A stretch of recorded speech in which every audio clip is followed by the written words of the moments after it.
All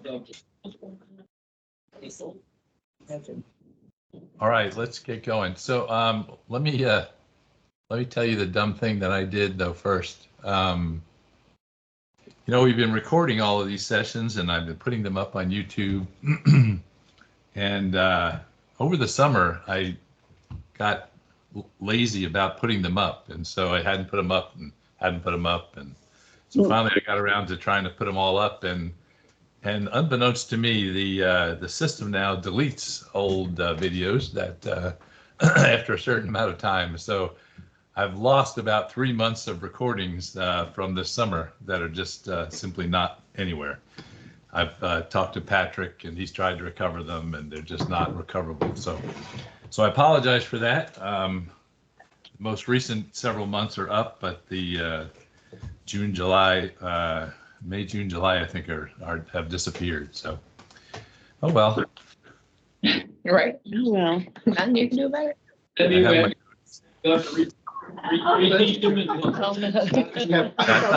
Yeah, I could just reteach now. I could just restart and do them all over again, since y'all have enjoyed Matthew so much. Another 3 years. All right, so we are in Matthew 27. Yeah. But before we go there, one of the commentaries made an interesting statement that it just stuck with me that I just wanted to spend a second on, and that was it said that really all of Jesus's life was a crucifixion. He had a crucifixion at the end, but his whole life was a crucifixion in that he had a life long of suffering and humiliation, and we just don't think about that. We think about the crucifixion. Oh, that was really bad at the end, but you think about his whole life, and they started giving some examples like Jesus was the one who created Mary, and he ends up having to be born of Mary, having to be confined within a woman for 9 months. This eternal God is confined and has to be born. He comes from heaven's glory and he ends up in a feeding trough. He's the infinite one who then gets confined to hours and days and years, right? He's outside time, and all of a sudden he has to be inside time. He's assaulted by the devil who he threw out of heaven. He's tempted by Satan who fallen to temptation. He comes again from a heavenly home, but he lives as an outcast, really without a home. He gets arrested and bound at the end, right? As the limitless one, the one without boundaries is bound. The agony in the garden that we talked about. He knew he's going to fall into the hands of the living God. I mean, he knew that he was going to be punished for the sins of others. His friend Judas chose Satan over him. The rest of his friends deserted him. He ends up in front of earthly judges, he who is the eternal judge. He never has a body until he comes to earth, and when he gets to earth, the body gets ripped apart and scourged, as we'll talk about some today.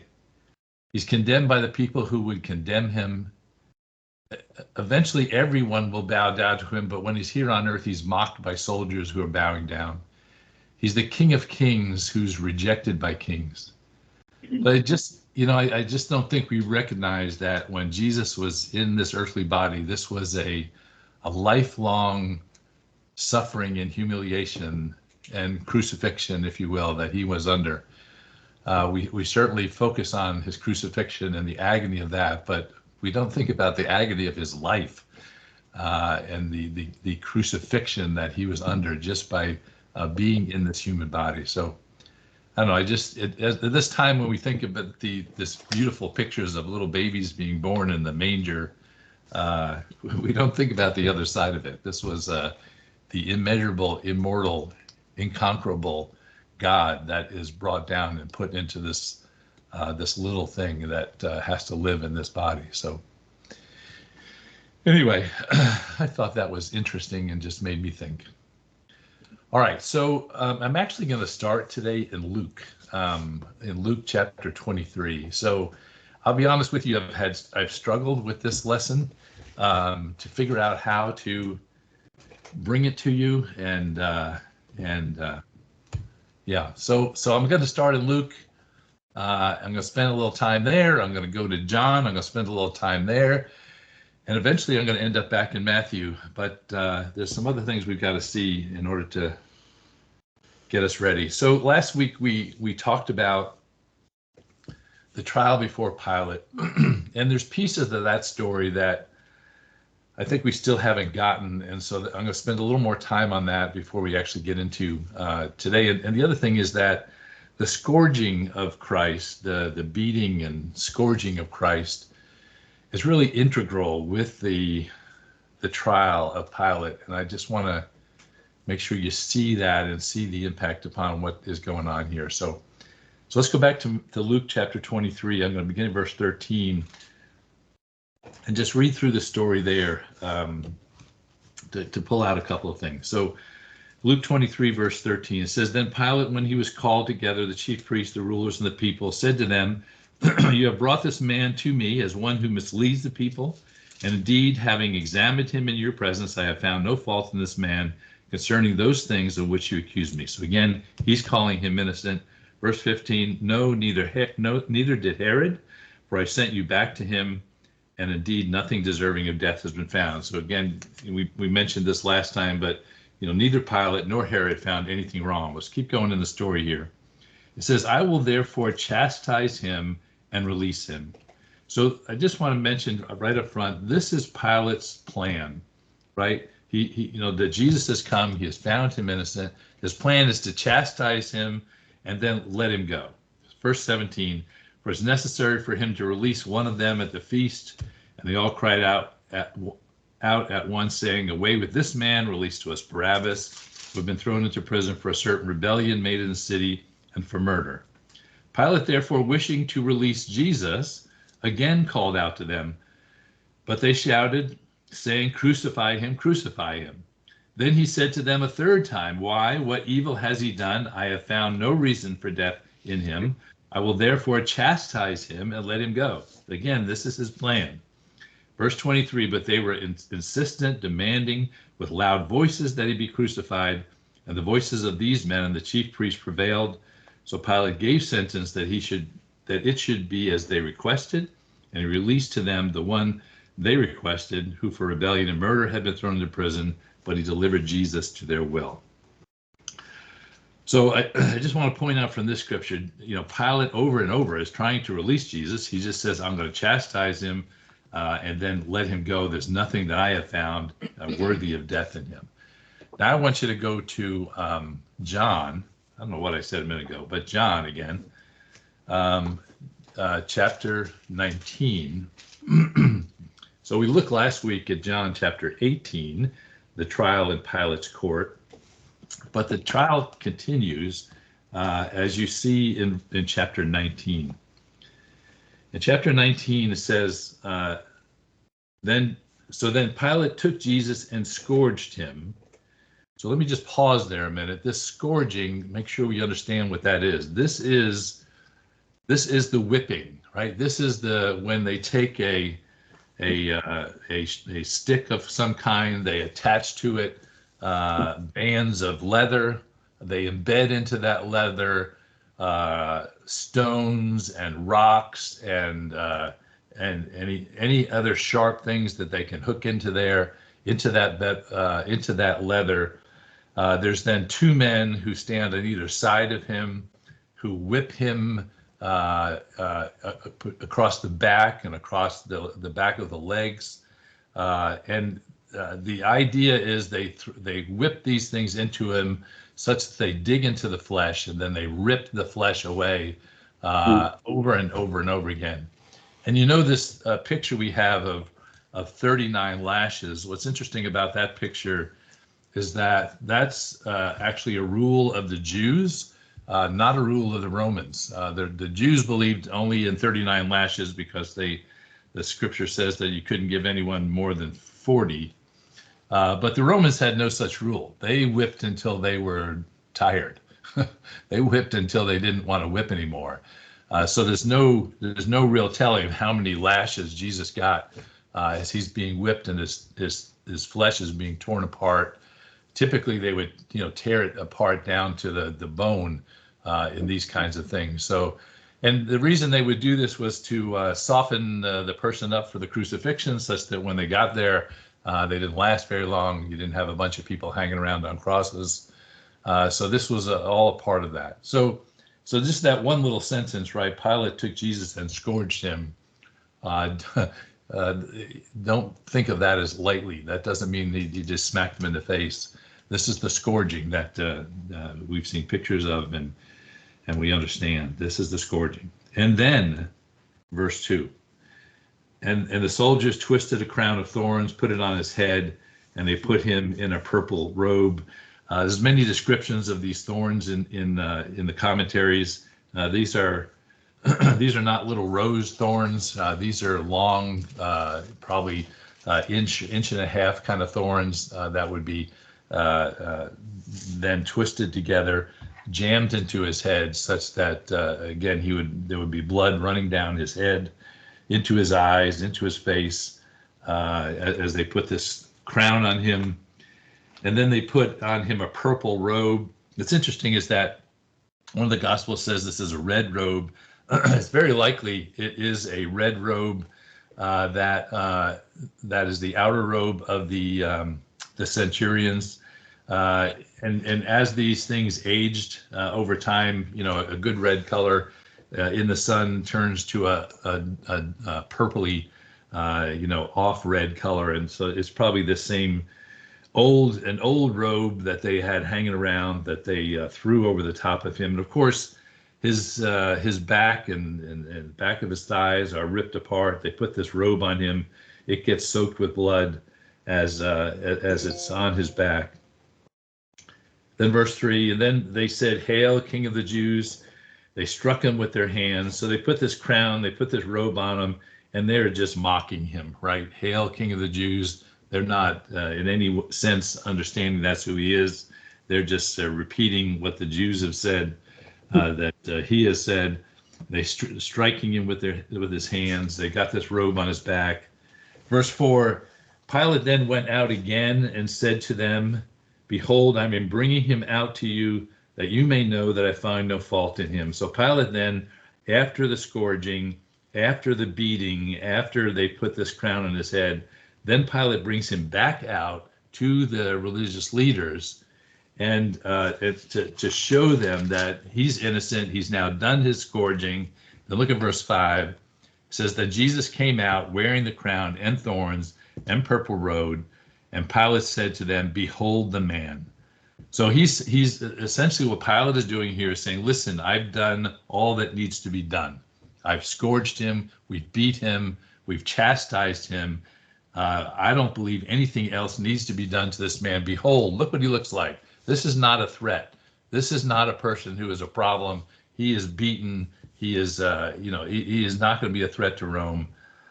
And he's trying again to get out of this. He's trying to get them to say, okay, we have mercy on this fellow now, because we see him all beaten up and bloody. Verse 6, therefore, when the chief priests and officers saw him, they cried out, saying, "Crucify him, crucify him." Pilate said to them, "You take him and crucify him, for I find no fault in him." Again, he's trying to throw it back to them. And the Jews answered in verse 7, "We have a law, and according to our law, he ought to die, because he made himself the Son of God." Verse 8, therefore, when Pilate heard that saying, he was even more afraid. So that's a fascinating statement. Pilate heard that he was called the Son of God, and he was more afraid. So let's pause here a minute. What was he afraid of? It says he was more afraid. What was he afraid of to begin with? He's a crowd, wasn't it? Revolt from the He's afraid of the crowd. He's afraid of the revolt. He's afraid of the Romans who might find out, that there's a riot going on. But now he's more afraid. What's he more afraid of now? Maybe if there's some truth. Yeah, he might be. They say he is. Maybe some truth to that. So you got to think about Pilate and his understanding, right? He's a the Romans believed in many gods, right? There's all kinds of gods of this and gods of that, and these gods, sometimes had children, and there were some of those children came down to earth and they messed with people, right?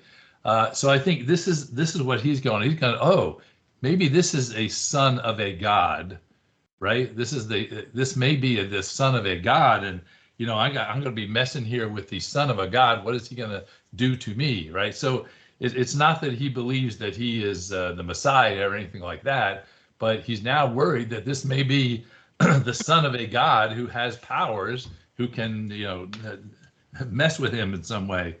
And so he is in fear. The other thing, remember, as we talked about last week, his wife has had this dream, right, about him, telling him not to mess with Jesus, because he's gonna be in trouble if he does. So I think all these things come together, and yeah, he's more afraid.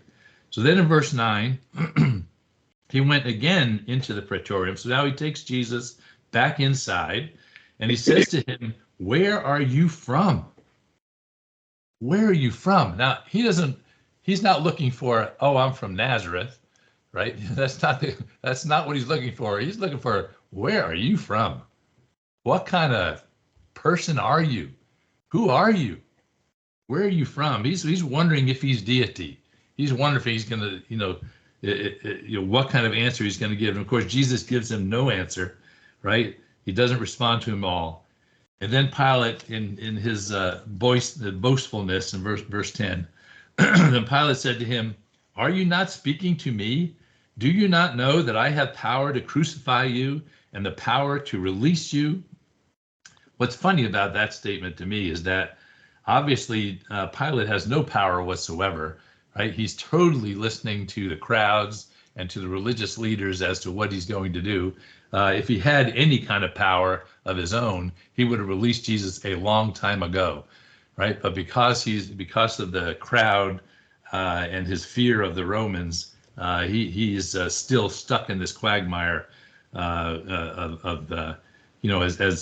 we read back in Luke, right? 3 times he comes out to the crowd. So verse 11, Jesus answered, "You could have no power at all against me unless it had been given to you from above. Therefore, the one who delivered me to you has the greater sin." And I got to think that when Pilate hears that middle section, right, unless it has been given to you from above, that again worries him, right? He's now talking about something that, we ask where he's from, and essentially he's answering that question and saying that, I'm coming from above, and the power is coming from above, not anything that you have. By the way, the statement at the end there, the one who delivered me to you has the greater sin. Who's he talking about there? Judas. Jewish leaders. The Jewish leaders, I think, more than Judas. It was Caiaphas and the religious leaders who actually brought him to Pilate. I think he's saying they're the ones who have the greater sin than you do. Not that matters very much in the comparison here, but that's who he's referring to. And then verse 12. Now, from then on, Pilate sought to release him. Again, from then on, Pilate sought to release him, right? He wants to release him. He's innocent. But the Jews cried out, saying, "If you let this man go, you are not Caesar's friend. Whoever makes himself a king speaks against Caesar." So it's amazing, right? So first the religious leaders are saying, "Hey, this guy, we have a law that says if he says he's the Son of Man, he ought to die." Right? Pilate, that makes him afraid, but it doesn't make him want to kill him. But now they go back to the story about, well, this guy rebelled against Caesar. You let him go, who says he's a king. You're not Caesar's friend. And of course, that's to the heart of Pilate's fear, right? That the Romans are going to get after him. He's much more afraid of the Romans than he is of any kind of blasphemy or anything else that's going on. Pushing all the right buttons. He pushed they kept changing the buttons and pushing them until they got Pilate exactly where they wanted him. Yep. Verse 13, when Pilate therefore heard that saying, He brought Jesus out and sat him in the judgment seat in a place that is called the Pavement, but in Hebrew, Gabbatha. Now it was the preparation day of the Passover, about the 6th hour, and he said to the Jews, "Behold your king." But they cried out, away with him, crucify him. Again, notice here, Pilate, for the third time now brings him back out to the crowd, right? And says, "Behold your king." And then verse 15, but they cried out, away with him, crucify him. Pilate said to them, "Shall I crucify your king?" The chief priests answered, "We have no king but Caesar." Now that is the ultimate rejection of Christ right there, right? We have no king but Caesar. We don't listen to anyone but Caesar. They are just, they are condemning themselves with that kind of a statement. Then he delivered him to them to be crucified, and they took Jesus and led him away. All right, so finally, let's get back to Matthew, okay? All that was just introduction. This is why it takes me so long.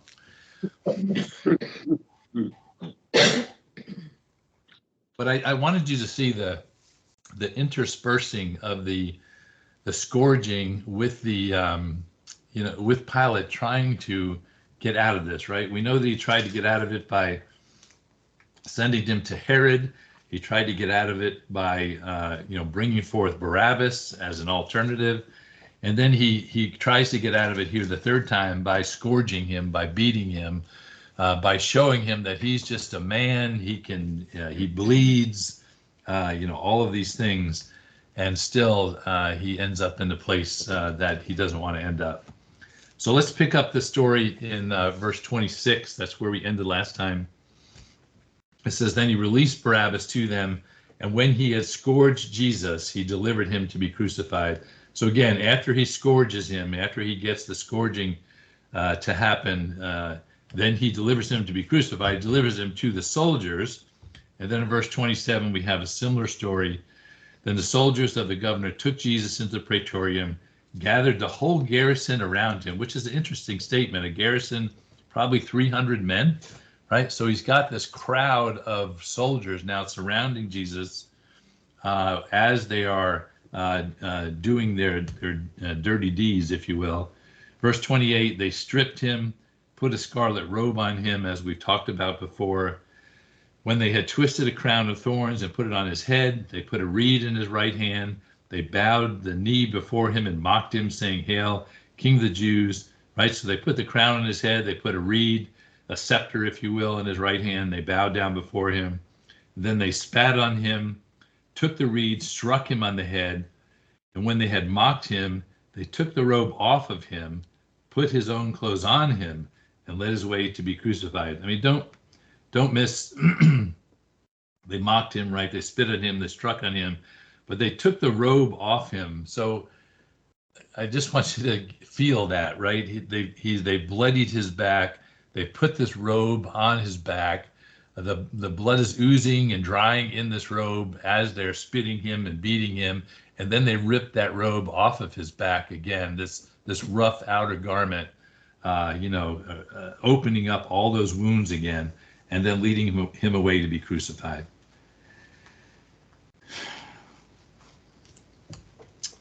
Verse 32.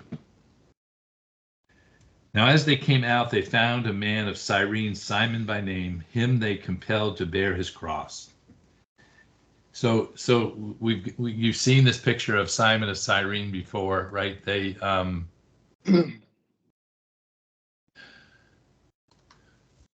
I just like, before I get to this, I just want to these soldiers who are doing these things to him. What are they thinking about Jesus?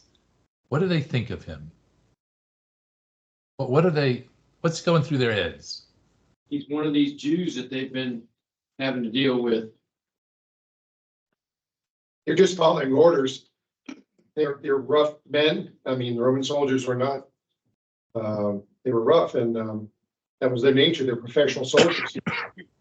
They're kind of just following orders right now. But I doubt seriously if the actual soldiers thought that he was anything divine, just, hey, here's another Jew, we need to get him crucified. They get free reign over one of these Jews that they had been having to deal with and they don't like. Now all they can take out on. Yeah, maybe they wanted to set an example against any kind of rebellion. And just to add to what you guys have said, which is good, they're completely ignorant of who he is, right? And they don't care who he is, and they're not trying to understand who he is. They're just working on ignorance and just responding as has been said, right? As the rough men that they are, and they've killed a lot of people, they've beat a lot of people, they've spit on a lot of people, and they're just ignorant of who Jesus is, and they're responding in that ignorance. All right, so just I'm going to put that in your head, and we'll come back to that. Now we got Simon of Cyrene, right? Cyrene is an area down in Egypt.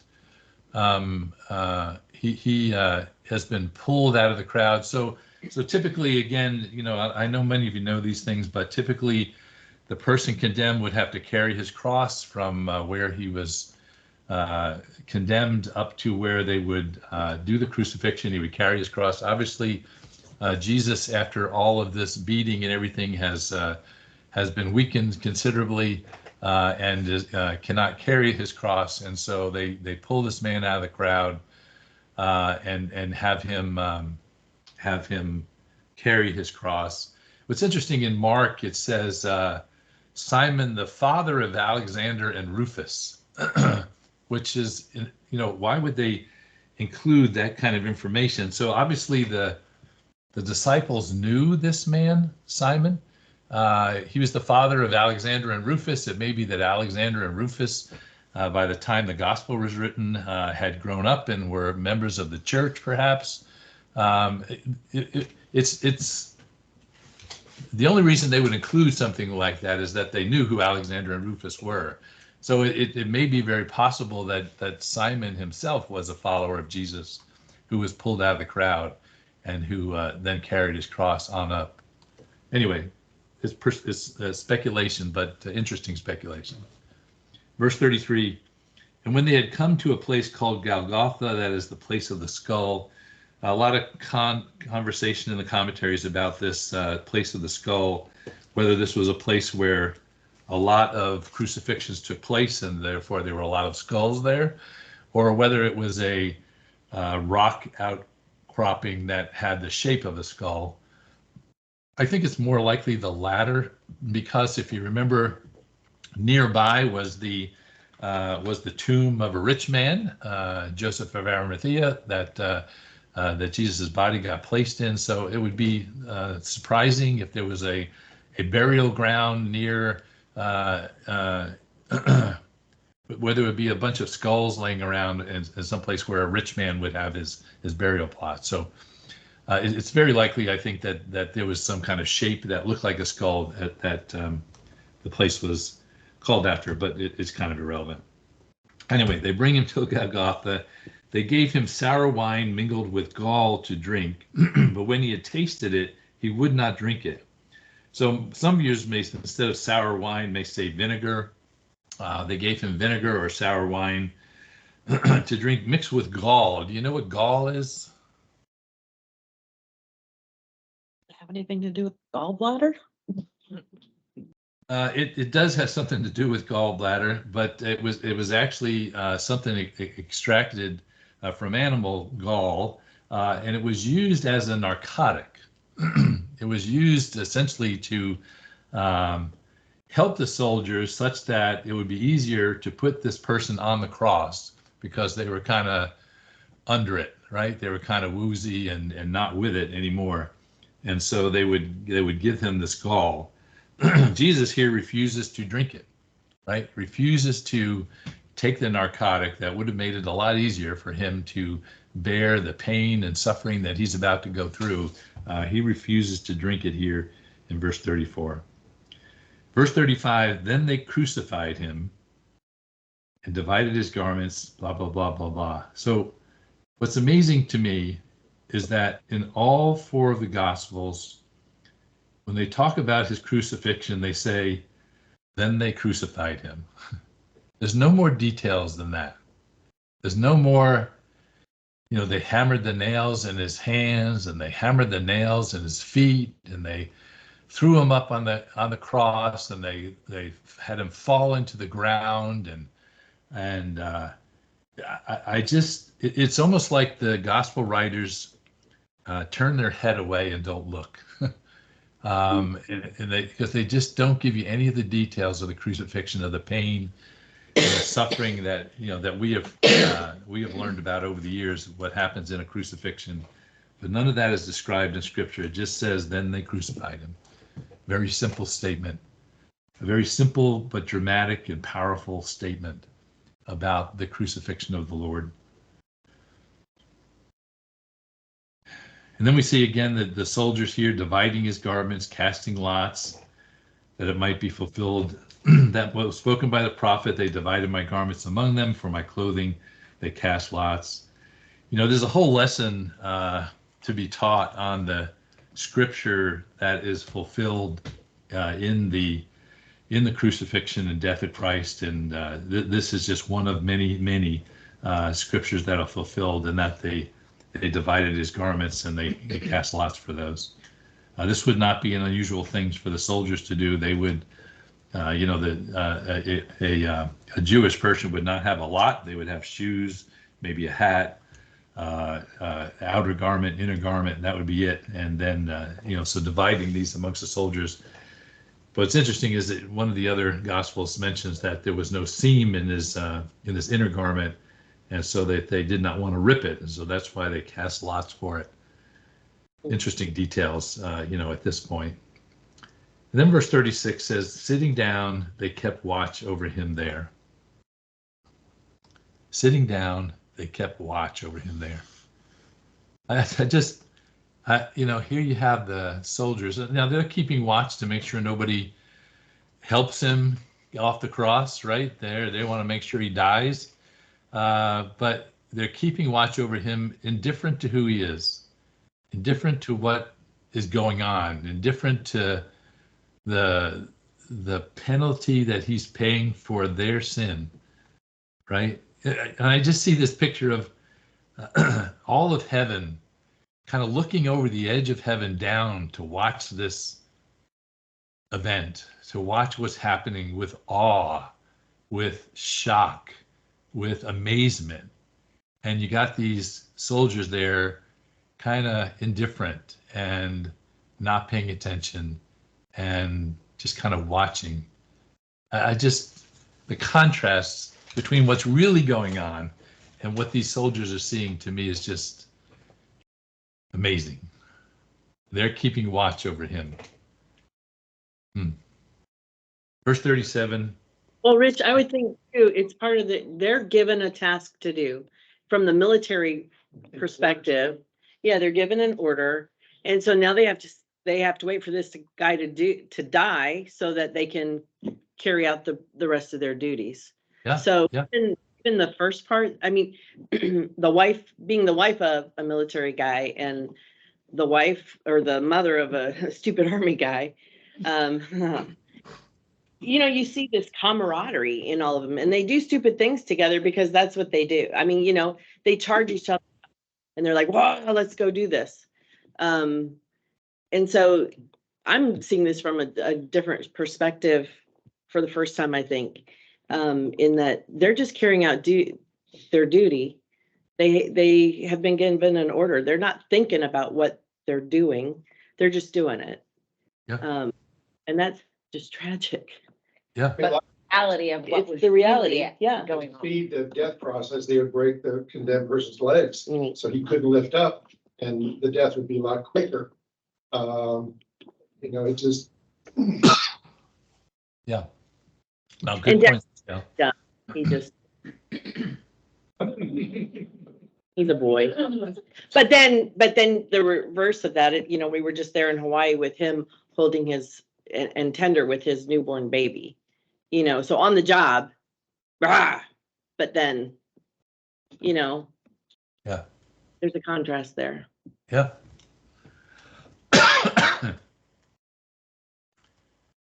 Verse 37, and they put over his head the accusation written against him, this is Jesus, the King of the Jews. And of course, in the other Gospels, it says that at this point, in fact, it's John chapter 19 again.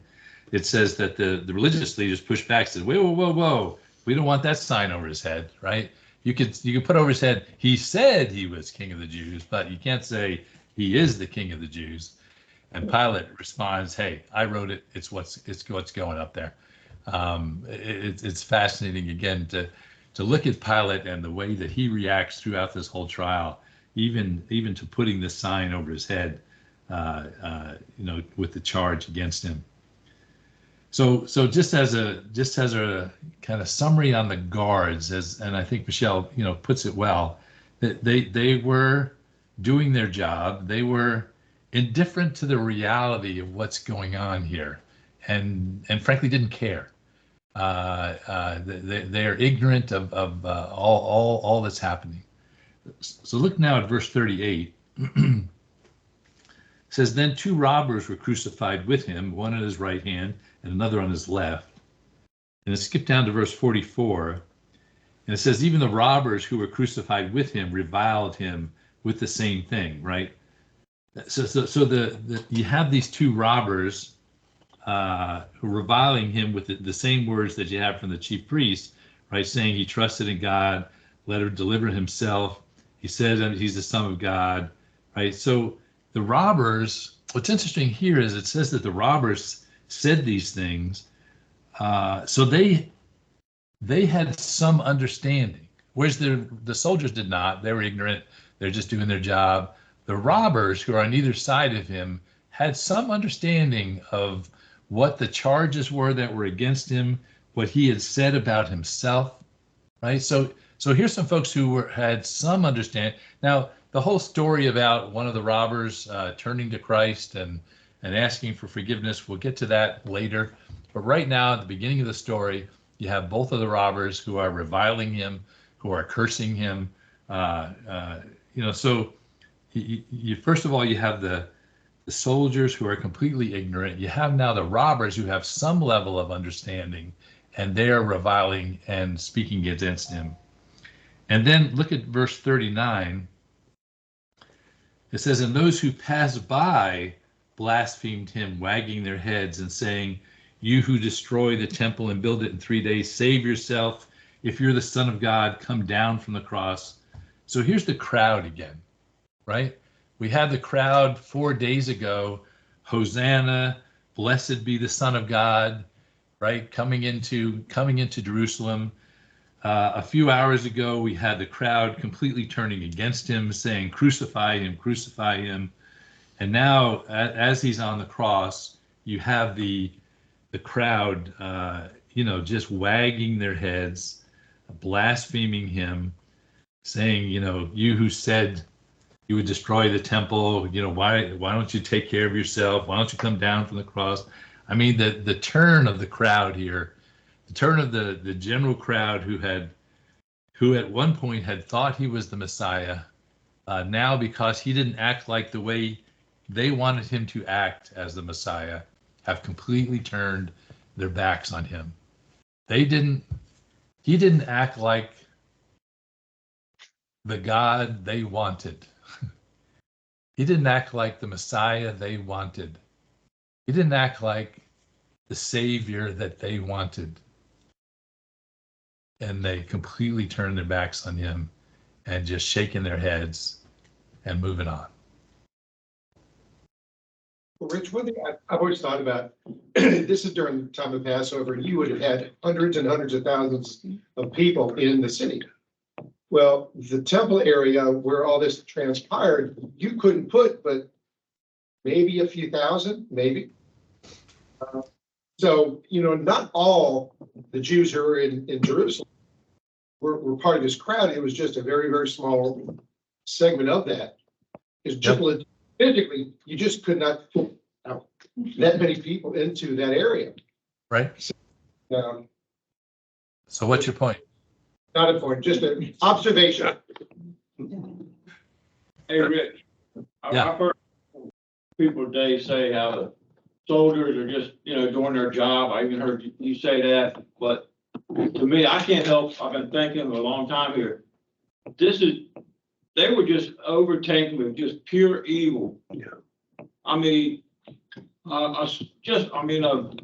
soldiers can do a lot of things, but what they did to Jesus here, and what you even hear about some soldiers in countries, I think that pure evil is just taken over.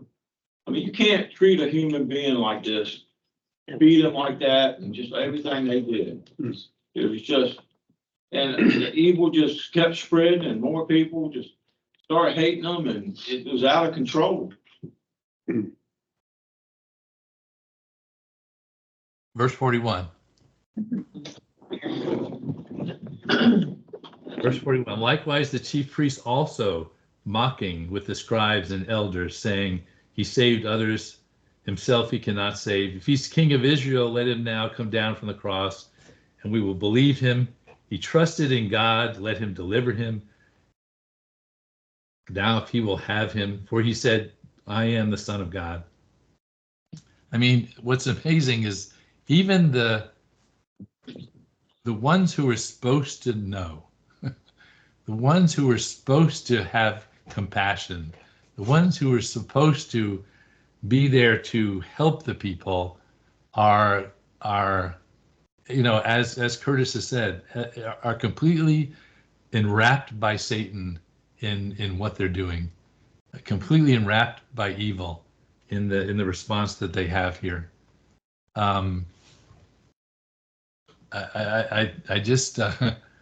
It's amazing that even these, right, even the religious leaders, even those who should have known better, and they knew everything, right? They had all the details. They're not ignorant like the soldiers. They know it all. They know what he's done. They know the miracles. They've heard the testimony of people. They've seen miracles themselves, many of them, right? They've heard what he has said. They've heard his teaching. Many of them, if you remember, were in the crowd, even back when we talked about the Sermon on the Mount, there were those in the crowd. So there's no excuse for them for ignorance, no excuse for them for not understanding. They understood, and they still, because I think, as Curtis has said, are still, because they're so overcome by evil, controlled by Satan in this time, that they have these kinds of statements to make. Fascinating. So I'm going to wrap up here in a minute. And what I want to say is we need to recognize ourselves in these things again, right? How often are we doing things from just ignorance? We're not paying attention. We're not listening to what God is saying. We're not hearing what he is saying. And then how many times we actually know what God wants for us to do, and we're still not doing it. We're still ignoring it. We're still hurling abuse at Christ in the actions that we take, in the words that we speak, in the way that we respond. It just, I think all of humanity is represented here, from the ignorant all the way to the absolutely covered in evil in the people that are here. And unfortunately, we are them. Let's not take ourselves off the hook, is what I just want to say. The same wicked people are still here, and many of them are we.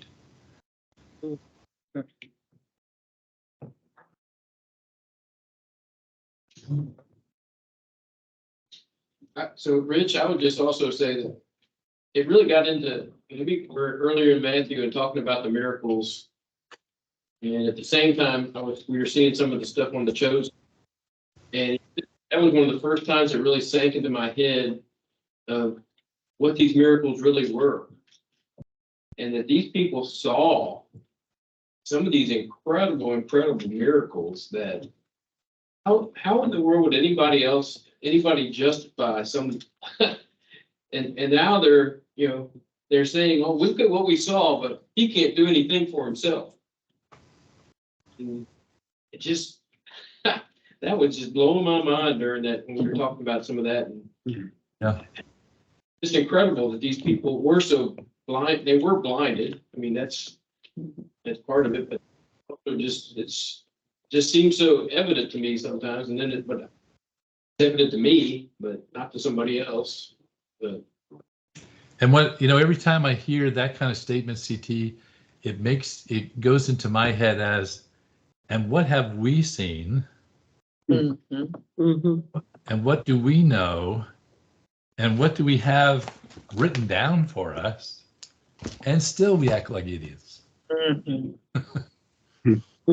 I mean, glory.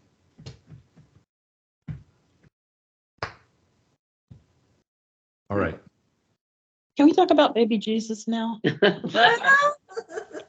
It's the feel good part of it. Merry Christmas, right? Merry Christmas. Heavy. Well, I think, again, I've said this before, I think there's no question that God ordained the timing of this lesson such that we make sure we look at Christmas in the right way. We understand this is not just a beautiful baby born picture thing. This is about the Savior coming to die. And then we can really appreciate that baby. We can really appreciate what this gift that God has given us means.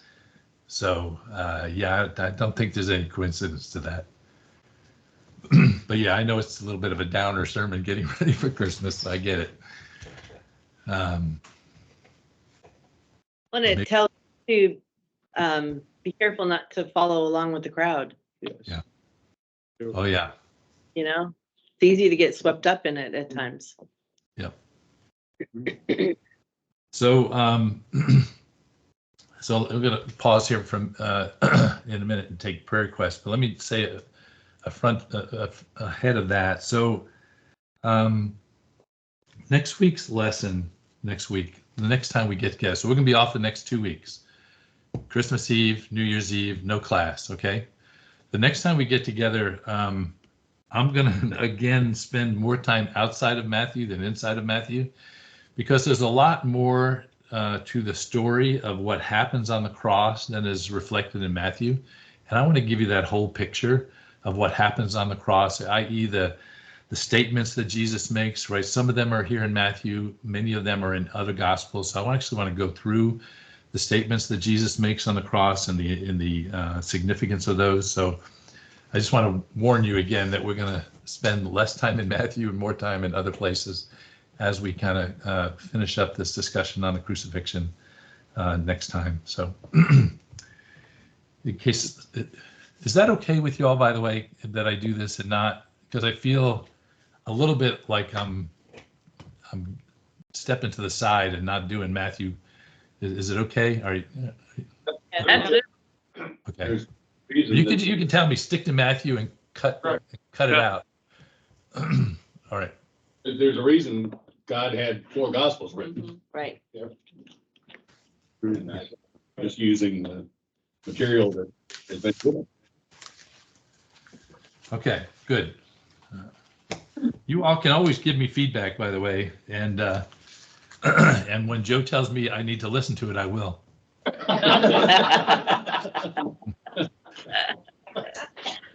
All right.